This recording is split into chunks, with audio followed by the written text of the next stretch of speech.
Il est nécessaire maintenant que les États s'engagent de manière beaucoup plus forte à sa pleine application dans l'ensemble des pays ou par les diplomaties humanitaires au niveau international.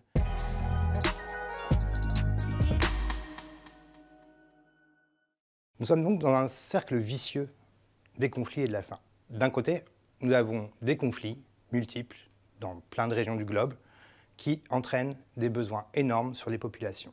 Aujourd'hui, ce sont 258 millions de personnes qui sont en besoin alimentaire aigu. Ces personnes ne peuvent pas forcément se nourrir de manière correcte ou sont même à risque parfois de surmortalité.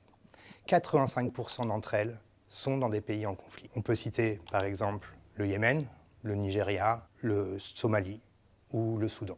De l'autre côté, nous avons un problème qui est la faim peut elle aussi engendrer les conflits. Nous l'avons vu notamment pendant les émeutes de la faim. Les personnes qui ont faim vont aussi engendrer le conflit. D'abord des actions violentes avec par exemple des pillages de semences qui peuvent arriver. C'est un déplacement des populations du fait du conflit qui vont devoir se partir et abandonner leurs champs, leurs moyens d'existence. C'est un accès humanitaire qui va être entravé par les belligérants ou les parties au conflit qui vont nous limiter dans notre capacité à pouvoir intervenir, la plupart du temps, une baisse de leur qualité de vie, tout simplement. On peut noter un certain nombre de pays ou de cas sur lesquels la faim peut être utilisée ou aurait pu être utilisée comme une arme contre les populations. Par exemple, la destruction de puits ou d'infrastructures, que ce soit au Yémen ou dans d'autres pays, sont régulières. C'est enfin les restes explosifs de guerre ou la pollution par les mines qui va empêcher les agriculteurs de pouvoir pleinement cultiver leurs champs. Sinon, ce sont des forces armées, des groupes armés, voire même parfois des États qui empêchent tout simplement l'accès humanitaire. Malheureusement, les exemples sont trop multiples. La résolution 2417 est une résolution du Conseil de sécurité. Elle est obligatoire pour l'ensemble des États membres des Nations Unies, c'est-à-dire tout le monde. Cette résolution a été adoptée il y a 5 ans.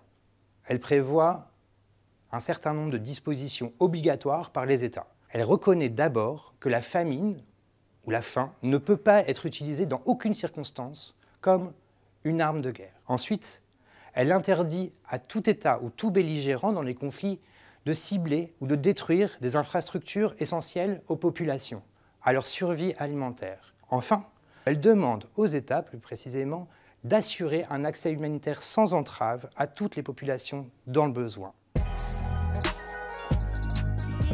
À ce jour, depuis ces 5 ans, elle n'a toujours pas été respectée. Les États n'en ont pas forcément un intérêt, ni les groupes armés. Ça permet souvent d'assurer un contrôle d'un territoire, d'une population, d'une certaine ethnie ou groupe qui serait contre les belligérants.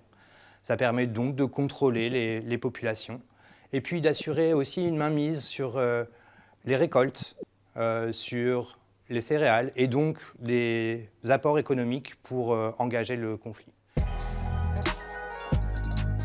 Action contre la faim sort en cet anniversaire, entre guillemets, de la résolution 2417, un rapport mondial qui regarde l'ensemble de l'impact de cette résolution dans nos pays d'intervention. Ce rapport va permettre de pouvoir porter un certain nombre de messages et de recommandations aux États pour que cette résolution soit enfin appliquée et que la faim ne soit plus jamais utilisée comme une arme de guerre. Il est nécessaire maintenant que les États s'engagent de manière beaucoup plus forte à sa pleine application dans l'ensemble des pays ou par les diplomaties humanitaires au niveau international, qu'ils fassent pression sur les différents belligérants pour qu'elles soient enfin appliquées.